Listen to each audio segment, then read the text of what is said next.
Narendra surrender.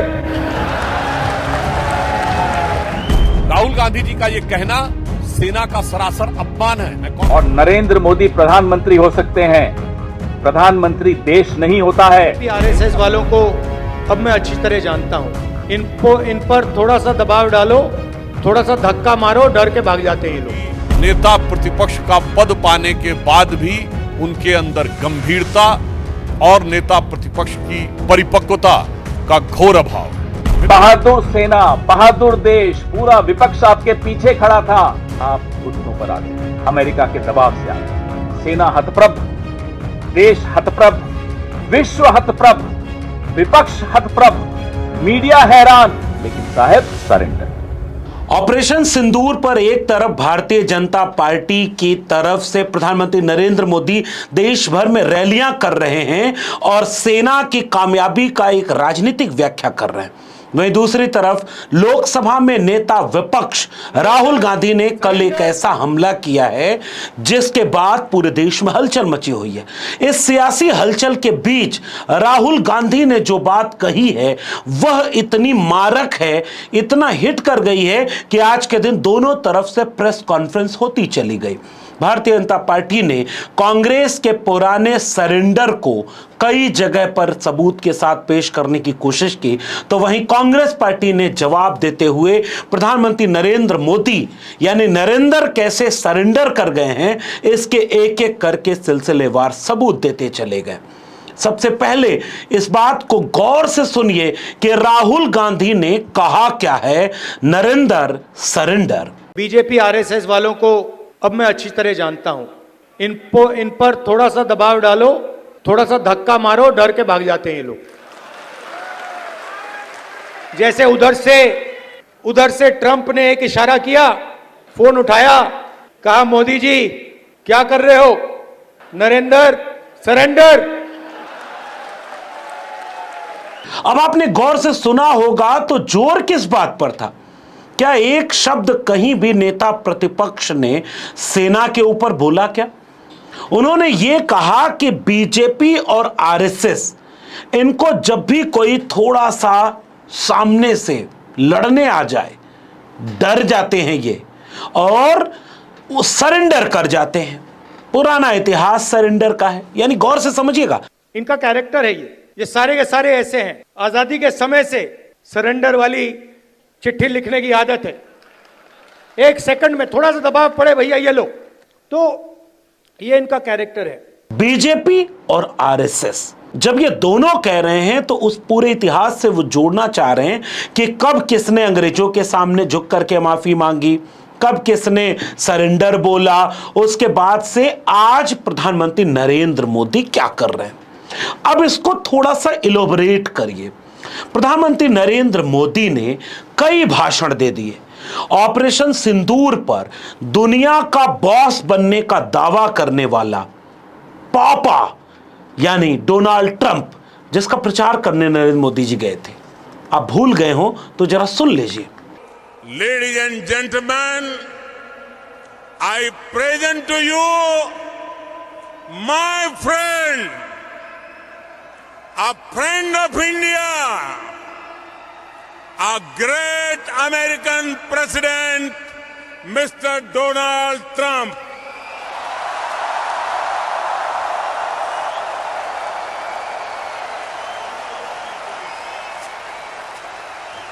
यानी अब की बार ट्रंप सरकार और my dear friend Donald Trump जिसके लिए बोला गया था, कुछ ही वर्षों में ऐसा क्या हो गया कि प्रधानमंत्री जी उसका नाम तक नहीं ले रहे। यानी जो व्यक्ति दुनिया भर को यह चीख चीख करके बता रहा है, शायद 11 बार से ज्यादा बार वो बोल चुका है कि उस व्यक्ति ने भारत और पाकिस्तान के बीच के युद्ध को रुकवाया, उसने सरेंडर करवाया। इस बात को राहुल गांधी ने अपने वक्तव्य में कहा है कि भारतीय सेना मजबूती से लड़ रही थी। क्या इसके खिलाफ राहुल गांधी का कोई एक शब्द मिला क्या आपको इस पूरे भाषण में? क्या राहुल गांधी ने कहीं भी सेना को कमजोर दिखाया, भारत को कमजोर दिखाया? लेकिन इस सवाल को कैसे ट्विस्ट कर दिया जाए, बीजेपी की तरफ से प्रेस कॉन्फ्रेंस करने आए सुधांशु त्रिवेदी यह कहते हुए सुनाई दे रहे हैं कि यह सेना का अपमान है। राहुल गांधी जी का यह कहना सेना का सरासर अपमान है। सुधांशु त्रिवेदी अपने पूरे सबूत में कहीं भी यह नहीं दे पाए जहां सरेंडर का पॉइंट था। यानी डोनाल्ड ट्रंप ने फोन किया ना, आखिर नहीं किया तो प्रधानमंत्री जी को पूरे देश को जवाब दे देना चाहिए कि ऐसा कुछ भी नहीं है, डोनाल्ड ट्रंप झूठ बोल रहा है। इस देश के लोग अपने देश के प्रधानमंत्री को सच मानेंगे, न कि डोनाल्ड ट्रंप को। इस देश के लोगों में कुछ लोग हो सकते हैं जो डोनाल्ड ट्रंप के जीतने के लिए हवन करते हो, जो डोनाल्ड ट्रंप को my dear friend Donald Trump कहते हो। इस देश के लोग डोनाल्ड ट्रंप को गंभीरता से नहीं लेते, लेकिन दुनिया भर में जो व्यक्ति चीख चीख करके इस देश का अपमान कर रहा हो, इस देश की सेना का अपमान कर रहा हो, इस देश के अंतर्राष्ट्रीय कूटनीति का अपमान कर रहा हो, एक बार तो उसका जवाब देश की जनता को बनता है। मधुबनी में नहीं बोल पाए, तुरंत का मामला था, कुछ समझ में आया नहीं। उसके बाद ऑपरेशन सिंदूर हुआ। ऑपरेशन सिंदूर के बाद तो कितनी बार आप रैली करके बोल चुके हैं मोदी जी। बोल देते कि नरेंद्र ने सरेंडर नहीं किया, और उस बात को सेना ने जब कहा कि डीजीएमओ यानी director general of military operation जो पाकिस्तान के, उनके कहने पर यह हुआ। इतना ही तो बोलना है मोदी जी। आपके प्रवक्ता और आपकी पार्टी यह कहकर के इस मामले को आगे बढ़ा रही है कि इस मामले में सेना ने पूरी लड़ाई लड़ी है। सेना ने लड़ाई लड़ी तो श्रेय लेने आप क्यों घूम घूम के कहने लगे मेरी नसों में गर्म सिंदूर बह रहा है? कहां गए थे आप लड़ने? क्यों आपने यह बयान दिया?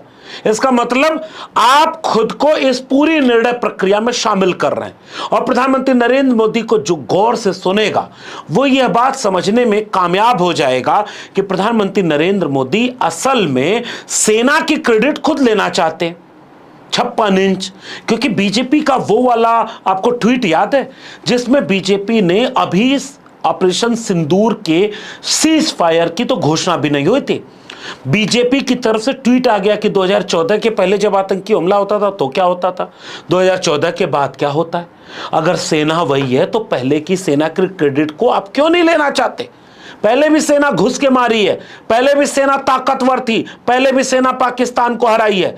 फिर बीजेपी ने 2014 के बाद वाला ट्वीट क्यों किया था? और ट्वीट किया उसके बाद तो बात छोड़िए, खुद प्रधानमंत्री नरेंद्र मोदी अपने नसों में गर्म सिंदूर लेकर देश घूम रहे। मोदी की नसों में लहू नहीं, गर्म सिंदूर बह रहा है।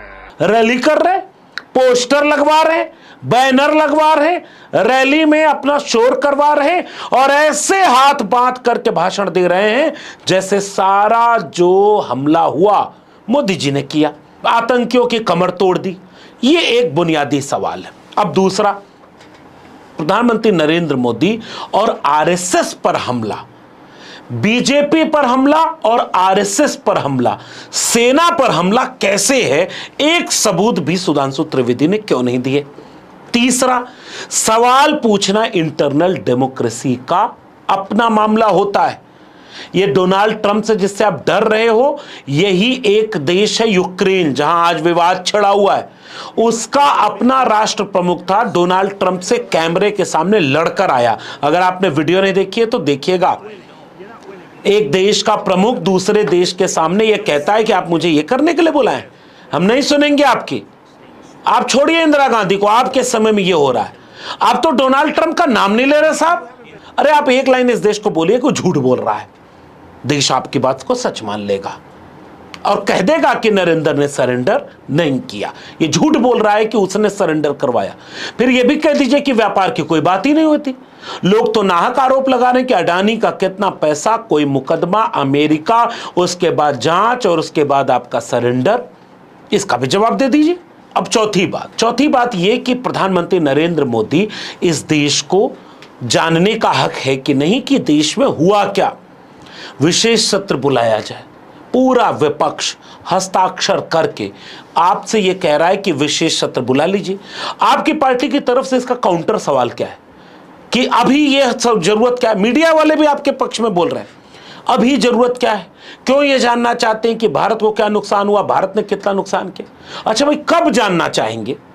अब आप रैली करना शुरू कर गए, आप जाकर के पूरा क्रेडिट ले रहे, पोस्टर लगवा रहे, बैनर लगवा रहे, रैली में नारे लगवा रहे, आप राजनीतिकरण नहीं कर रहे।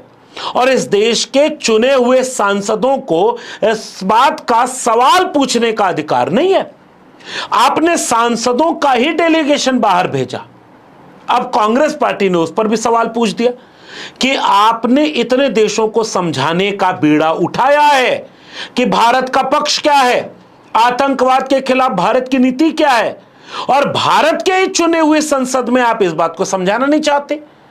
आप इस देश में विशेष सत्र बुला करके संसद के जरिए चुने हुए सांसदों को और उनके बहाने पूरे देश को क्यों नहीं दूध का दूध और पानी का पानी करना चाहते? आपके सांसद क्या करने गए थे? कन्विंस करने गए थे, भारत का पक्ष रखने गए थे। वही पक्ष रखने गए थे जिसमें आपकी सांसद गाना गा रही थी, और वहां जाकर के आपके सांसदों का हृदय परिवर्तन हो जाता है। मैं तो बार बार आश्चर्यचकित हो जाता हूं कि निशिकांत दुबे और अनुराग ठाकुर, इन दोनों का बयान आपने सुना? अनुराग ठाकुर कह रहा है कि भारत सेकुलर देश है। अनुराग ठाकुर के को याद आता है कि भारत सेकुलर देश है, और भारत में देश के गद्दारों को गोली मारो सालों को, सेकुलर देश में। और उसके बाद कितना बयान दिया उनकी पार्टी के लोग, मुसलमानों के खिलाफ क्या क्या कर रहा है निशिकांत दुबे। लेकिन वो लोग जब बाहर से लौट रहे हैं तो यह भी तो पता हो कि देश का कूटनीति अंतर्राष्ट्रीय स्तर पर कहां खड़ी है। अब कांग्रेस पार्टी ने बीजेपी से यह सवाल पूछ दिया कि जब यह सब हो रहा था तो कितने देश आपके साथ खड़े थे? कहां कोई खड़ा था? कांग्रेस पार्टी की तरफ से पवन खेड़ा ने तो यहां तक कह दिया कि नेपाल, भूटान और अगल बगल के देश तक आपके साथ क्यों नहीं खड़े रहे? यह विदेश नीति आपकी है कि संकट की घड़ी में एक भी देश, मैं दोहराता हूं, एक भी देश आपकी सुर में सुर मिलाकर पाकिस्तान को आतंकी देश नहीं करार कर पाया। आप नहीं कर पाए। जब ऑपरेशन सिंदूर आपने लॉन्च किया, एक भी देश, मैं फिर दोहरा रहा हूं, एक भी देश आपके साथ नहीं खड़ा था। वहां तुर्की खड़ा था, चीन खड़ा था, अजरबैजान खड़ा था, लगातार प्रस्ताव आ रहे थे। बांग्लादेश का मैंने आपको उदाहरण दिया, चीन का उदाहरण दिया। आप नेपाल में आप लोग पास में ही हैं, जाते भी होंगे, गए भी होंगे पिछले 2-3 साल में। टैक्सी वालों से बात करके देखिए, सरकार के किसी अफसर से बात करके देखिए, किसी भी पार्टी के नेता से बात करके देखिए। आप ही में से कई लोग मुझे भी आकर बताते हैं, मैं तो बहुत सालों से नहीं गया। जो एंटी इंडिया सेंटिमेंट है नेपाल में, 10 साल पहले नहीं था। अब उन सवालों का जवाब देते हुए यह भी सवाल आ गया कि 1 जून को एशियन डेवलपमेंट बैंक, उसका प्रमुख मोदी जी से मिलकर जा रहा है और 3 जून को पाकिस्तान को पैसा दे रहा है। ये 1 जून को प्रधानमंत्री जी मिल रहे हैं Asian development bank mister Masato Kanda से, ये 1 जून का।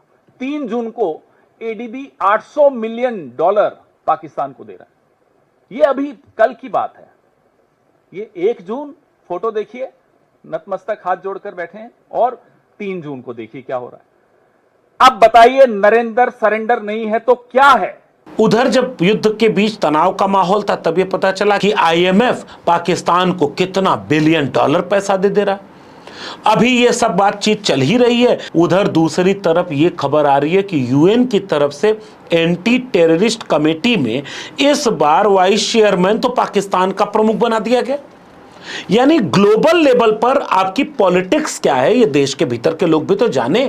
फिर संसद में सवाल पूछा जाएगा कि एस जयशंकर ने क्यों ये बोला कि हमने पहले ही पाकिस्तान को बता दिया था, भारत का नुकसान कितना हुआ, वो चारों आतंकी कहां से आए, कहां चले गए, चूक किसकी थी। ये सवाल तो बने हैं ना। आज नहीं, कल संसद में इस पर चर्चा होगी, तो अभी क्यों नहीं हो जाती? रैली आपकी हो सकती है, आप पूरे देश में घूम घूम करके चुनावी प्रचार कर सकते हैं। फिर यह सवाल देश की जनता कब पूछेगी कि आप सरेंडर हुए कि नहीं हुए? इस बात का जवाब देने के लिए क्यों न विशेष सत्र आहूत कर लिया जाए। पूरा समग्र विपक्ष इस बात की तरफ इशारा कर रहा है कि कुछ बुनियादी सवाल हैं इस देश के, और उन सवालों का जवाब इस देश की हर एक जनता जानना चाहती है। देश उनका है। देश के प्रधानमंत्री से सवाल करना सेना से सवाल करना नहीं है। यह सीधा सा वाक्य है ना। देश के सरकार से सवाल करना, सेना के ऊपर सवाल खड़ा करना या सेना का मनोबल तोड़ना नहीं होता। नहीं टूटता इससे मनोबल, इतना कमजोर नहीं है सेना, इतना कमजोर नहीं है सेना का मनोबल। लेकिन बीजेपी अब इन सवालों के जरिए विपक्ष को डिलेजिटिमेट करेगी, विपक्ष को कहेगी कि देखो इनको सेना पर भी भरोसा नहीं। सेना पर है और सेना से एक किसी ने सवाल नहीं किया है, वरना बीजेपी के लोग एक सबूत दिखा दे कि सेना से सवाल कौन से विपक्ष के नेता ने किया था। बीजेपी जवाब दे दे इसका। यानी सेना का मनोबल, सेना का सवाल यह अलग है। चुनी हुई सरकार से लोकतंत्र में सवाल पूछना लोकतंत्र का धर्म कहता है, और विपक्ष के नेता की यही भूमिका होती है कि आंख में आंख डाल करके सवाल करें। इसलिए आप नागरिक हैं, आप इन दोनों पक्षों को गौर से सुनिए और सुनते हुए यह बात महसूस करिए कि कौन कितना सही बोल रहा है और कौन ट्विस्ट कर रहा है। और ट्विस्ट किस लिए किया जा रहा है? आज बीजेपी ये कह रही है कि गंभीर नहीं है राहुल गांधी, वो नेता प्रतिपक्ष जैसे महत्वपूर्ण पद पर बैठने लायक नहीं है। नेता प्रतिपक्ष का पद पाने के बाद भी उनके अंदर गंभीरता और नेता प्रतिपक्ष की परिपक्वता का घोर अभाव है। यह बात कैसे आपको पता चली और कौन सा थर्मामीटर आपके पास है? राहुल गांधी की गलती यह है आपके मुताबिक कि राहुल गांधी आंख में आंख डाल करके बीजेपी और उसके साथ साथ आरएसएस पर हमलावर हैं। चुभ जाता है जब कोर पर हमला किया जाता है। इस देश को बांटने का, इस देश को अलग थलग करने का, इस देश को भीतर से सांप्रदायिक बनाने का, इस देश में मुट्ठी भर लोगों के हाथ में सत्ता, संसाधन और सम्मान, कब्जा बनाए रखने का काम जो आरएसएस के विचार करता है, राहुल गांधी उस पर हमला कर रहे हैं, इसलिए चुभता है। राहुल गांधी जाति जनगणना की बात करता है, इसलिए चुभता है। राहुल गांधी 50% आरक्षण को बढ़ा करके, उसकी सीमा को बढ़ा करके जिसको जितना हक चाहिए उसको उतना हक दिलाने की बात करे, इसलिए राहुल गांधी को ही मजाक उड़ा दो, राहुल गांधी को ही अगंभीर बना दो, राहुल गांधी के पद को ही अगंभीर बना दो। यह हमला बीजेपी कर रही। राहुल गांधी निजीकरण के खिलाफ बोलता है। राहुल गांधी अडानी के बीजेपी से रिश्ते और इन तमाम चीजों पर नेता प्रतिपक्ष की भूमिका निभा रहे हैं, इसलिए राहुल गांधी पसंद नहीं। राहुल गांधी अडानी से लेकर पूरा देश प्राइवेट हाथों में, चंद लोगों के हाथों में बेच दिया जाए, इसका सवाल उठा रहे। राहुल गांधी ये सवाल उठा रहे हैं कि देश की अर्थव्यवस्था डूबती क्यों जा रही है। राहुल गांधी ये सवाल उठा रहे हैं कि देश में कुछ लोगों को सब कुछ और बहुत सारे लोगों को कुछ भी न मिले। इन तमाम सवालों को उठाने वाला जो सवाल पूछ रहा है उसका जवाब नहीं देना हो तो सबसे आसान काम होता है सवाल पूछने वाले को डिलेजिटिमेट कर दो, यानी सवाल पूछने वाले की छवि को ही खराब कर दो, फिर सवाल पर बात ही नहीं होगी। आखिर जाति जनगणना पर आज तक बीजेपी मना करती रही या चुप रही या अंदर से विरोध करती रही। प्रधानमंत्री देश के ये बोलते रहे कि जाति होती नहीं, केवल गरीब अमीर की होती है, और राहुल गांधी, अखिलेश यादव, तेजस्वी प्रसाद यादव और समाजवादी लोगों ने जाने कब से जाति जनगणना की मांग उठाई। आप झुक गए, नरेंद्र सरेंडर हो गए जाति जनगणना के मामले पर। किसानों ने आंदोलन किया, विपक्ष किसानों के साथ खड़ा था, नरेंद्र सरेंडर हो गए। SC/ST एट्रोसिटी एक्ट में बहुजन समाज एकजुट होकर लड़ा, नरेंद्र सरेंडर हो गए। 13 पॉइंट रोस्टर ले आकर के इस देश में SC/ST OBC बच्चों के प्रोफेसर बनने के रास्ते को जब रोकने की कोशिश बीजेपी ने की तो पूरा बहुजन समाज एकजुट होकर सड़कों पर उतरा, नरेंद्र सरेंडर हो गए। और आरएसएस और बीजेपी का इतिहास ऐसा रहा है कि वो इतिहास देश की आइडिया ऑफ इंडिया के साथ मेल नहीं खाता है। इसलिए जो व्यक्ति कठिन सवाल करता है, इसलिए जो व्यक्ति महत्वपूर्ण सवाल करे, उस व्यक्ति के ऊपर हमला करो, सवाल पर बात ही नहीं होगी। इसलिए बीजेपी अपनी तरफ से अब एक कोशिश कर रही है कि सेना के ऊपर हमला हो जाएगा तो नरेंद्र मोदी का जवाब नहीं देना पड़ेगा, इसलिए राहुल गांधी के बयान को, विपक्ष के बयान को सेना के ऊपर हमला बता दो, सेना का अपमान बता दो, जबकि सेना का किसी ने नाम ही नहीं लिया। क्या इस देश के 140 करोड़ लोगों को बीजेपी वाले मूर्ख समझते हैं? कि उन्हें इतना समझ में नहीं आएगा।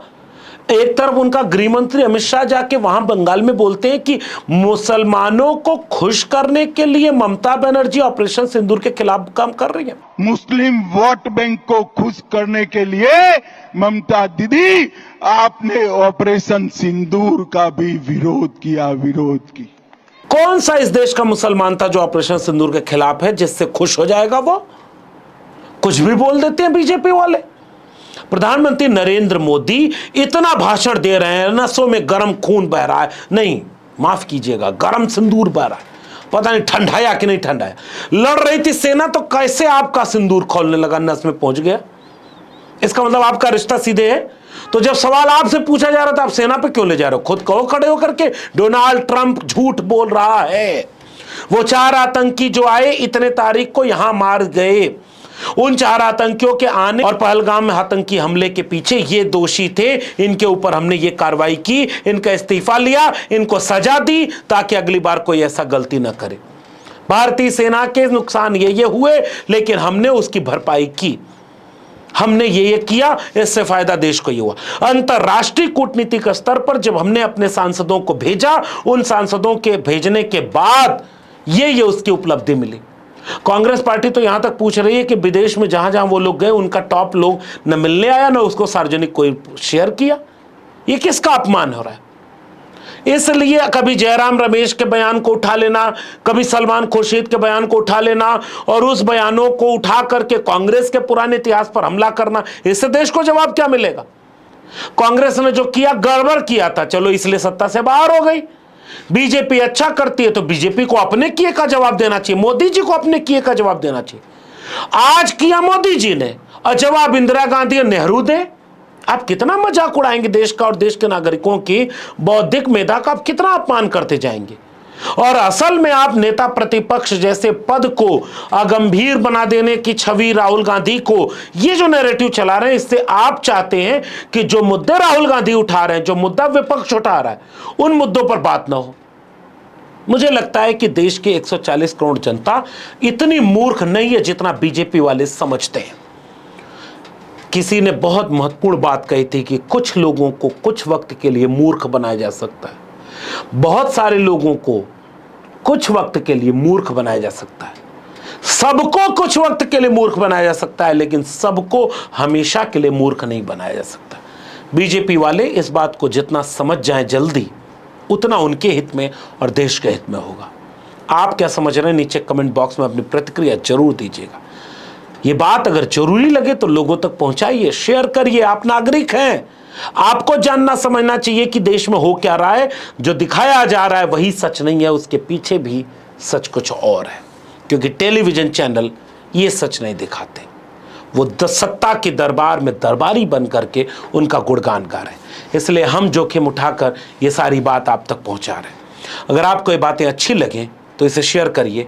मेरे चैनल को सब्सक्राइब न किया हो तो चैनल को सब्सक्राइब करिए। बेल आइकॉन यानी घंटी की बटन दबाएंगे तो अगली वीडियो की सूचना मिलेगी। और अगर आप मेरे चैनल को ज्वाइन करेंगे तो हमें आर्थिक मदद मिलेगी। अगर आप इस वीडियो को ट्विटर यानी एक्स या फेसबुक पर देख रहे हैं तो हमें फॉलो करना मत भूलिए। फिर मिलेंगे, तब तक के लिए बहुत बहुत धन्यवाद।